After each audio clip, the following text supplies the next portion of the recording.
we were assigned to work in Brzezinka, also known as Birkenau, or Canada. And this was sorting the clothing after those who arrived in Auschwitz and who were stripped of their clothing, those who went to the gas chamber and those who were allowed to live for a while longer.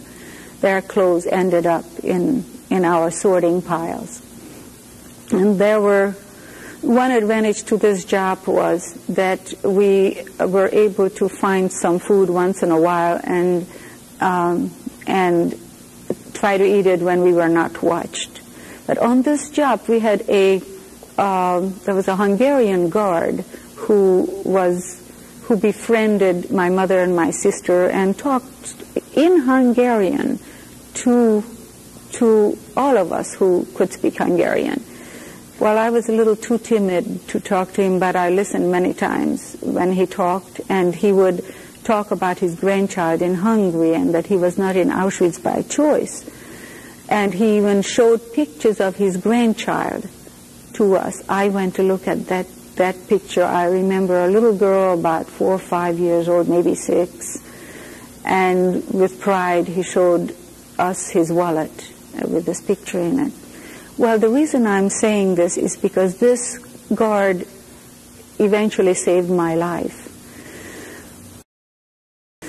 Well, my sister and mother and I made it in there, and I was worried about my sister, but it was I who was taken out this time. And I was told to go to this other side by Joseph Mengele, the same man whose inspections I passed several times since we arrived, without any difficulties.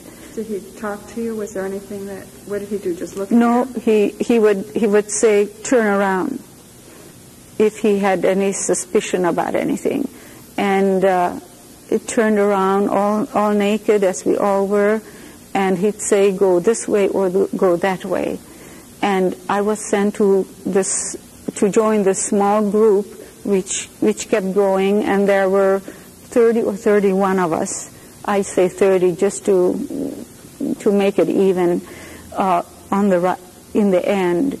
And my mother and my sister were sent to the other side. And I really cried, and I was very worried, particularly for my mother, because she knows, and I know, and we all knew that this is going to be the end. Well, I was picked out this time for not being fit for work anymore. And they apparently were sent back to their barracks, and we were kept in this barrack long after everybody left. It was dark, and we were all naked. And after a while, in the middle of the night, a truck came, and we were all ordered to get on this truck. And while we were on this truck, there was one man who led us to the truck, and there was another man who came to close the canvas in the back.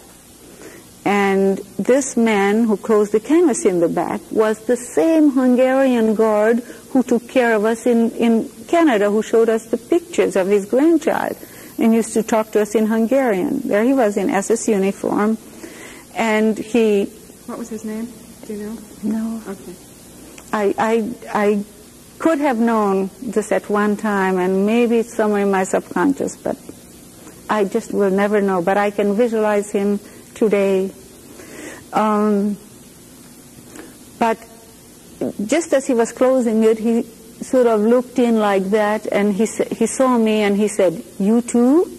In Hungarian, he said, "Te is," meaning you too, and I just nodded, and then, as if to think for a moment, and he looked up and he said, "Now you all know that we're going to the gas chamber.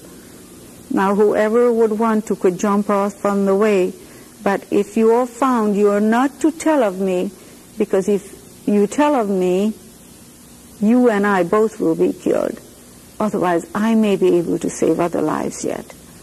And he closed the canvas, and he went up front, and he slowly drove off. What language did he say this in? Hungarian. The women you were with were not all Hungarian? No. So he was speaking to to you. How many other Hungarian women were on the... I don't know, but I know that there was somebody from Baraksas. And I remember this woman from Baraksas because my parents used to shop from them, the wholesale for our retail store yet. And later mother would sell them butter or things from our farm, and things became hardship. And for years I knew her name. And once in a while it pops into my conscious memory and tell my husband, don't let me, oh yeah, it's Fuchs. Now I remember Fuchs. Isn't that strange how this just goes in and out? You know, she was among us, and I thought quickly, and I thought, who would come with me? I really thought that if I stay on this truck, I'm going to be killed and incinerated within an hour. And if I jumped, I may be found and killed, but perhaps not, that here was my chance to say mother again, and Annushka. And with that in mind, I just jumped off the truck without knowing where I am, what's going to happen. Just jump off the truck. You see, nobody responded to my request, who would come with me, because we all knew eventually this is what's going to happen to all of us. We were completely despondent. But you see, I think what helped me is that I had my mother to live for. And as the truck approached the familiar wooded area where there was a deep ditch near the road, I jumped off the slow-moving truck and continued to go down, and I found myself in something round. It was a culvert. And I just crouched down in this culvert. And within about 15 minutes or so, I heard sirens. The sirens go on. And then I heard the German voices, men's voices above, probably the German soldiers. And I just sat there naked in this culvert, and the night passed. I was there the next day, and I thought, my God, what have I accomplished? I will just vanish from the elements alone. And so in the middle of the night, the following night, this was about 24 plus hours later, I decided that unless I get out of here, I will have accomplished nothing. You see, we already passed the gate from my part of Auschwitz into the other part of Auschwitz. And we had to go through a forested area, then the area of the gas chambers to work. And so I was outside of familiar barrack areas.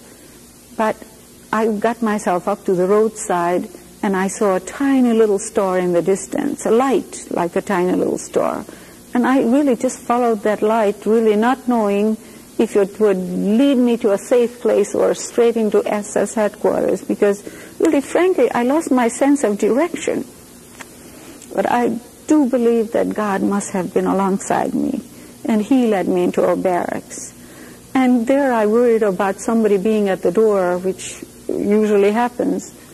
Inside, the lights were on. I entered, and I picked the nearest safe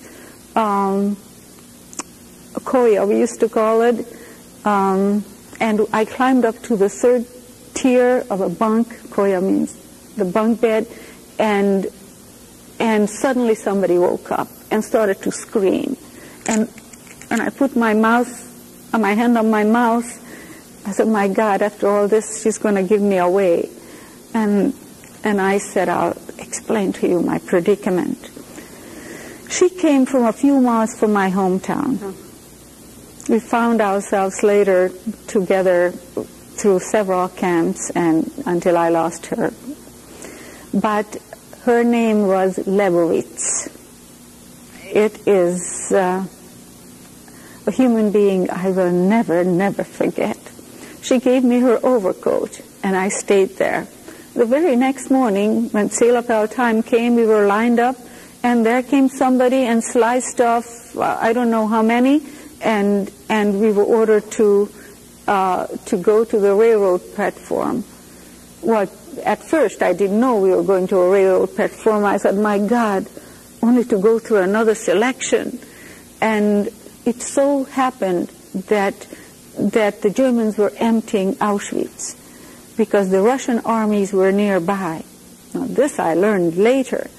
And this camp was being emptied, and I was ordered to go onto a cattle car with all the others, and we traveled for days, and we arrived in the concentration camp of Bergen-Belsen.